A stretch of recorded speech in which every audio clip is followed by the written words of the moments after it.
जब एक फिल्म खुद शुरू होने से पहले कहती है कि ये फिक्शनल है, लेकिन ये बातें अंधभक्त को कौन समझाए।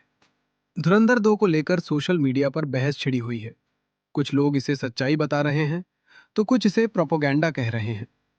लेकिन आज हम किसी साइड नहीं लेंगे, सिर्फ लॉजिक और फैक्ट्स की बात करेंगे। फिल्म के डिस्क्लेमर में साफ लिखा है, ये फिक्शनल है, रियल इवेंट से इंस्पायर्ड है, डॉक्यूमेंट्री नहीं है, ड्रामाटाइज्ड है, ये प्योर फैक्ट्स नहीं, सिनेमैटिक वर्जन है। हाँ, फिल्म में कुछ रियल एलिमेंट्स हो सकते हैं, जैसे अंडरवर्ल्ड, इंटेलिजेंस एजेंसीज या रियल लाइफ इंस्पायर्ड कैरेक्टर्स। लेकिन रियल एलिमेंट्स होने का मतलब ये नहीं कि पूरी कहानी रियल है। सिनेमा हमेशा रियलिटी को सिंप्लीफाई और ड्रामाटाइज करता है। इंडिया के इंटेलिजेंस ऑपरेशंस, चाहे वो रॉ हों या कवर्ट मिशंस, ये किसी एक पॉलिटिकल पार्टी के नहीं होते। ये पूरे सिस्टम के होते हैं, जो हर सरकार के समय चलते हैं, चाहे इंदिरा गांधी का समय हो या डॉक्टर मनमोहन सिंह का। चलो एक इंटरेस्टिंग कॉन्ट्रडिक्शन देखते हैं। मूवी के स्टार्टिंग में ही डिस्क्लेमर दिया गया है कि यह फिल्म रियल इवेंट से इंस्पायर्ड है, लेकिन फुली फैक्चुअल नहीं है। अब अगर हम इसे थोड़ी देर के लिए रियल इंस्पायर्ड मान भी ले, तो टाइमलाइन चेक करते हैं। इंडिया के इंटेलिजेंस ऑपरेशंस अलग अलग टाइम पीरियड्स में हुए और डिफरेंट गवर्नमेंट्स के अंडर हुए, जैसे इंदिरा गांधी का टाइम हो या डॉक्टर मनमोहन सिंह का। मतलब सिंपल बात, ऑपरेशंस सिस्टम के होते हैं, किसी एक पार्टी के नहीं। अब यह कंफ्यूजन शुरू होता है।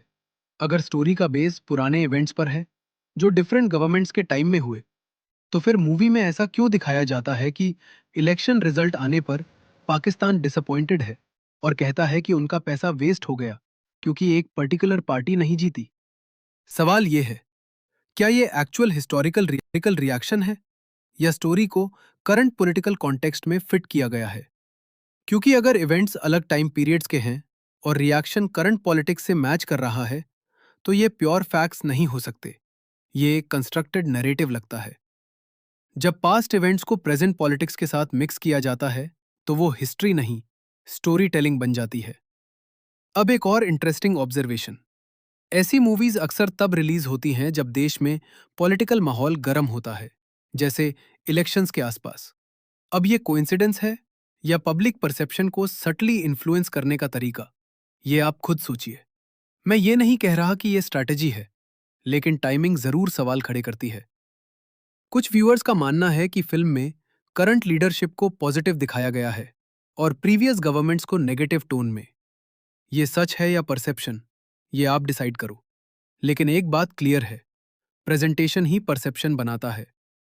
एक सिंपल लॉजिकल सवाल, अगर कोई सीरियस एलिगेशन, जैसे किसी पॉलिटिकल पार्टी का फॉरेन कनेक्शन, सच होता, तो क्या वो सिर्फ मूवी में दिखता या नेशनल इन्वेस्टिगेशन का हिस्सा बनता?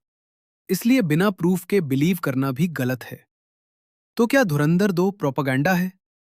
हो सकती है, नहीं भी हो सकती। लेकिन एक बात तय है, ये फिल्म रियलिटी नहीं, रियलिटी का एक वर्जन दिखाती है। आप क्या सोचते हैं, सिनेमा या प्रोपेगेंडा? कमेंट में जरूर बताना।